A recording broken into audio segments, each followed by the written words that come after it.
Devastating. Let's play hardball.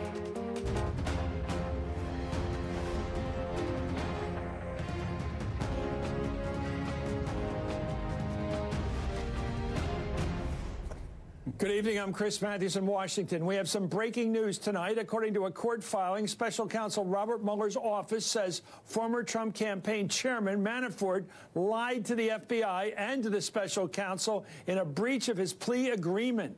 And that's according to a filing intended to update the court on Manafort's cooperation. Meanwhile, Harvard law professor Alan Dershowitz, who's been an ally of President Trump, predicts the impact of Mueller's report will be, quote, devastating to the president. And now, fresh off his Thanksgiving vacation, Trump has resumed his attacks on the special counsel's investigation today as he and the country await Robert Mueller's next move. Well, Trump appears to be defending himself from the damaging information that Mueller may soon reveal. Quote, when Mueller does his final report, will he be covering all of his conflicts of interest in a preamble? Will he be recommending action on all the crimes of many kinds from those on the other side? And will he be putting in statements from hundreds of people closely involved with my campaign who never met, saw, or spoke to a Russian during this period? There was no collusion, and Mueller knows it. Well, the tweets from Trump appears to signal that Trump is preparing for something truly big. It comes a day after Alan Dershowitz made that ominous prediction about what Trump should expect from Mueller's investigation. I think the report is going to be devastating to the president, and I know that the president's team is already working on a response to the report. What also seems increasingly likely now that right-wing conspiracy theorist Jerome Corsi will be the next domino to fall in the ongoing collusion probe. Corsi, who's widely credited with inventing, if that's the word for it, the birther lie about former President Obama, is suspected of having advanced knowledge that WikiLeaks would release Russian-hacked emails belonging to Hillary Clinton's campaign manager. Well, today, NBC News reported that Corsi says special counsel Robert Mueller offered him a plea deal on one count of perjury related to statements about his contact with WikiLeaks founder Julian Assange. However, after negotiating with prosecutors, Corsi says he plans to reject the deal. I'm joined right now by David Corn, Washington Bureau Chief for Mother Jones, Michael Steele, the former chair of the RNC, Barbara McQuaid, former federal prosecutor, Peter Baker, chief White House correspondent for the New York Times. Let me go to Barbara. What do we make of this development with regard to what went wrong with the Manafort plea deal? It seems to be broken all over. Yeah, I haven't seen the report that Robert Mueller's team filed, but it could be devastating for a lot of people. If he lied, then he loses his value as a cooperator, and the deal is off. What it means for Paul Manafort, usually what happens is the plea is accepted, so the guilty plea stands, but the plea agreement can be voided if he has lied. By failing to comply with the terms, the deal is off. And so instead of getting a motion for a reduced sentence in exchange for cooperation, he now faces the guidelines, which I think were something like 17 to 20 years in prison. And so we go back to where they would have been if he had pleaded guilty without cooperation. It's also of negative consequence, I think, to Mueller and his team, who were probably hoping to get information that they could use against others in the organization based on Manafort's testimony. If he has lied to them, he's lost his value as a cooperator. Well, according to the court filing, after signing the plea agreement, Manafort committed federal crimes by lying to the Federal Bureau of Investigation and the special counsel's office on a variety of subject matters, which constitutes breaches of the agreement. Peter Baker, let me ask you two questions at once. What do you make of the Manafort fall apart here, where he's going away for a long time because of lying, even in this late stages of deal making? But also, what's going on with Dershowitz saying, my God, it's devastating what's coming to Trump? Yeah, it's a great question. We don't know what Alan Dershowitz knows that might make him feel that way, other than what we all know publicly. And what we know publicly, of course, is that Robert Mueller's pulled together a lot of disparate threads of this story, and we don't know how they all add up. But the parts of them already known publicly are pretty damning in their own way. What the Manafort thing means is an open question. As George has said, we wanted to, presumably the special prosecutor, one out of Manafort, Manafort was information about other people, particularly about the campaign, what he might be able to tell them. And if he is now deemed to be a liar even after the plea agreement, he does seem to lose some value as a witness. You can certainly imagine President Trump and his advocates saying, you know, once a report comes out, why should anything that comes from Paul Manafort be trusted, given that he has apparently a pattern of prevarication that will, in fact, make him, you know, suspect in terms of any damning information he might provide the prosecutors. Well, I'm joined right now, Peter, by NBC national security reporter Ken Delaney. And Ken, what do we make of this? Manafort was one of the star witnesses here. Apparently now he's going to get no credit for his witnessing. That's right, Chris. I'm not sure he would have been a star witness because of the credibility problems that you were just talking about. But prosecutors did hope to get new information from him about what happened during the campaign. And they are saying flat out that he has lied to them in these discussions that they've been having with him since the plea agreement. It's remarkable because in the document, prosecutors say that Manafort disagrees and doesn't believe he lied.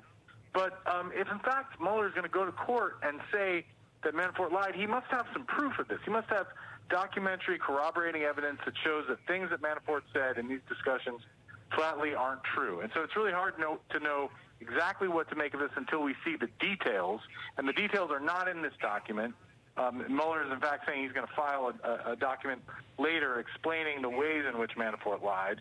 But it's just an incredible development. And if it's true, it just shows it's another level of recklessness from Manafort, who, after all, allegedly tampered with witnesses while he was under indictment, which led him to be thrown in jail. God, he's incorrigible. Let me go to David Corn on this. It seems to me that the president senses something big is coming. The waterfall, the Titanic hitting the iceberg, whatever you want to call it. The president's out there dumping all over the prosecution, saying we got to go after Democrats. We got to do the opposite of what they're doing.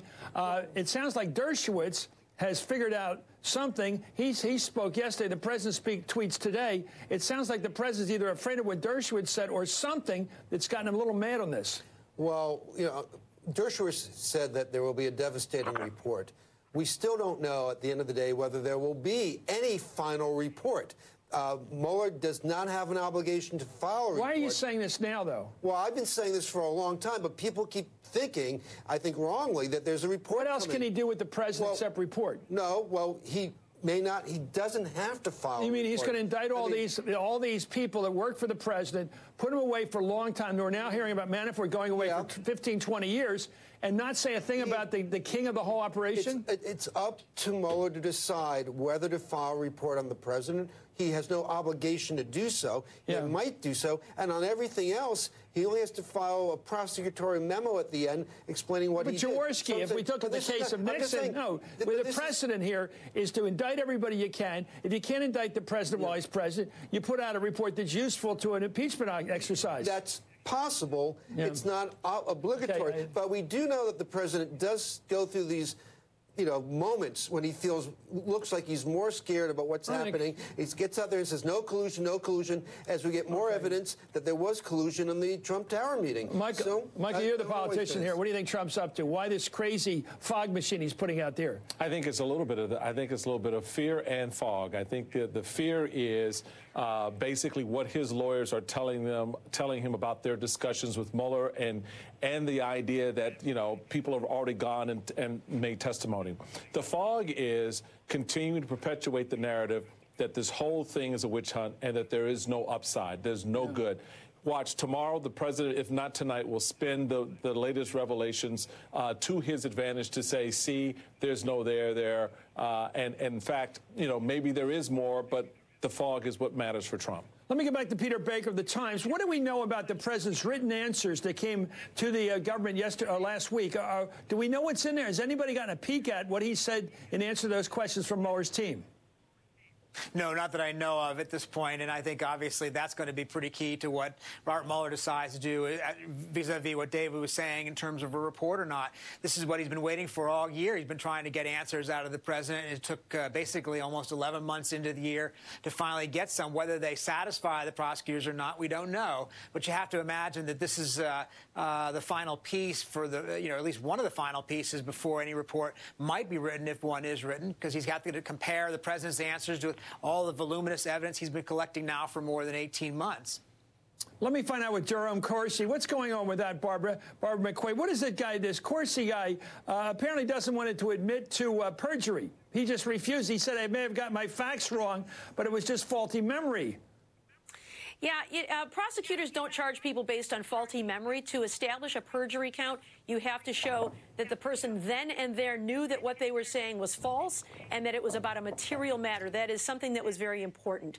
And so faulty memory does not ring true. If he doesn't want to plead guilty to a perjury charge, then I think he'll put him to their proofs. And so I think there could be a little more time that goes before Robert Mueller is done, because if there is to be a charge against Jerome Corsi, I think the ultimate goal there is to get to Roger Stone, and the goal there is to see whether you can flip him and find out what really happened with conversations with WikiLeaks. So I think it could take some weeks for that to play out.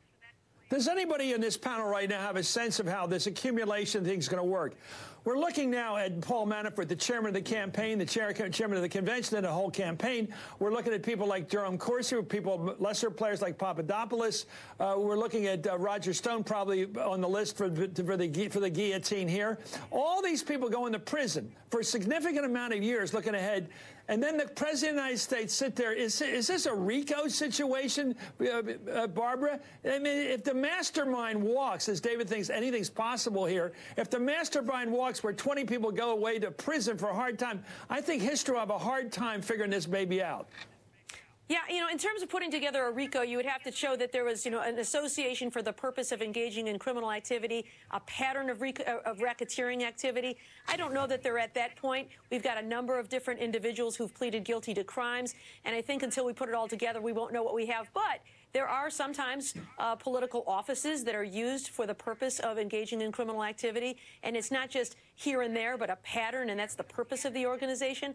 I'm not sure that Robert Mueller would be able to get there, nor that he would try, because I think the last thing he wants to be accused of is overreach. I think there are likely plenty of charges to go around if the evidence can support those charges. Well, Michael, you're shaking your head. Yes, you're agreeing with that. But I'm looking at this emoluments clause here again. Right. I'm looking at people trying to search for some motive for Trump defending the Saudi prince against what his own agencies have said is murder. And why would you defend a guy on murder? Well, you could say, well, I don't like the guy. He's a bad customer, but we need their gas. We need the oil. But no, he's not saying that. No, he's not. And people think, well, could this be the fact that the Saudis love to write checks for Trump? Well, and they love it. The way I look at all of the facts that we know so far, the Russian financial pipeline has been cut off. There's no doubt about that, right? I mean, his own sons were bragging about the Russians financing a lot of their golf courses, and things like that. A new relationship has been established with the Saudis. I took note of the president's tweet when this story first broke, that he said he did not have financial interest in Saudi Arabia. The key thing is, do you have financial relationships with Saudi Arabia? He clearly does, because they all stayed at his hotel. That's the juxtaposition. Exactly. That's the juxtaposition. I think that's why the president is where he is on Saudi. I'm joined right now on the phone by U.S. Congressman Eric Swalwell, a member of the House Intel Committee. Congressman, thank you for this breaking story here. What do we make of this Manafort thing falling apart? I did think he was going to be a major witness. He may have credibility problems up the kazoo, but here he is lying his way right through the latest. Well, just as they're dotting the I's on this thing, he's lying to the FBI, lying to Mueller's people. I don't know why a guy would lie at this point. Who's he covering for? Well, Chris, it also is suspicious that this is happening the same day that Jerome Corsi is getting cold feet. And you have to wonder, are pardons being dangled in front of these guys as they're in cooperation agreements? And that's something I'm sure the Mueller team will be looking at, and now something that a new Congress will be able to look at. What do you think, David? Well, I think that's... Hold on, Congressman. I think that's key. You talked about where this is going to end. I think for us citizens to know the full story, we have to know more beyond these prosecutions. And that's where the House Democrats or anybody in the Senate where the investigation still is ongoing has to get on the case and start investigating things and tell us what the Republicans wouldn't about the whole scandal. This is wide, it's wide-ranging, and we're not going to get all the answers from Robert Mueller. We never were. That's not his job. And so I think to understand fully what's going on, whether it's with emoluments, with Russian financing, with with the Saudis and anything that came up with the Trump-Russia scandal, happened in the Trump Tower meeting. We're going to have more digging from people like the congressman. Well, let's go to that question. Congressman Mr. Schiff, the ranking member, who's going to be the chair of your committee, is talking about going after him on this emoluments. What do you think? Do you think Trump's running a criminal enterprise since he's been president, that this is basically something he can bank the money? I think the president has put transactions above U.S. values, and that's not just with Russia. That's with the Khashoggi case. You know, someone said to me yesterday on an airplane, he said, I hope you guys keep looking at the Russia stuff. But he said this Khashoggi deal with the Saudis is happening right now in plain sight. And I think he's right. And what he means is that the president's prior or existing, and we're going to find out if it's existing because we're going to get his tax returns, his financial interests are driving U.S. foreign policy. And in about 39 days, there's going to be a lot more light on what those interests are. When you have the subpoena? Yes, when we have his tax returns and when we start to be able to interview whether it's Matt Whitaker and whether there was an agreement there to be protected by this new acting attorney general, or whether it's with pardon offers that he's been making to witnesses who are starting to back out of cooperation agreements. A lot of reckoning coming on here right now with the Mueller report. I think there will be a report. We'll see how the Mueller goes ahead and finishes this. I do think he has to come through with an overall statement, something like RICO, if not judicially like RICO. Somebody was running this operation, and I don't know anybody else except the president could have done it. Thank you, David Corn, Michael Steele, Barbara McQuaid, Peter Baker, Ken Delanian, and U.S. Congressman Eric Swalwell.